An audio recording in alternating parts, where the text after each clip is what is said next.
نام بھاری ہوتا ہے، تو یہ تصور کیسا، یہ نام بھاری ہے، یہ کم بھاری ہے، اس بارے میں کیا فرمائیں؟ یہ اصل بتاتے ہیں بابا جی کہ یہ نام بھاری ہے، یہ ہلکا ہے، تو یہ ان کے پاس کوئی ترازو ہوگا تو جس سے یہ وزن کر لیتے ہوں گے۔ البتہ ناموں کے اثرات ہوتے ہیں، اس کا انکار نہیں ہے، جیسے کہ حضرت سیدنا سعید بن مسیب رضی اللہ تعالی عنہ کے دادا کا نام حرب تھا، تو سرکار صلی اللہ تعالی علیہ وآلہ وسلم نے ان کو بدلنے کا مشورہ ارشاد فرمایا، تو انہوں نے وہ مشورہ نہیں مانا، حکم نہیں تھا، مشورہ تھا، انہوں نے باقی رکھا۔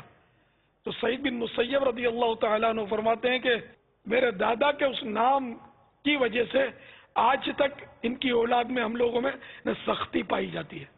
تو اس سے یہ تو پتا چلا کہ وہ نام کی تاثیریں ہوتی ہیں، لیکن محمد مدثر یہ بھاری، اور بھاری پن یہ تو کہیں نہیں پڑھا ہم نے۔ واللہ تعالی اعلم ورسولہ اعلم عز و جل وصلی اللہ تعالی علیہ وآلہ وسلم صلو علی الحبیب صلی اللہ تعالی علی محمد۔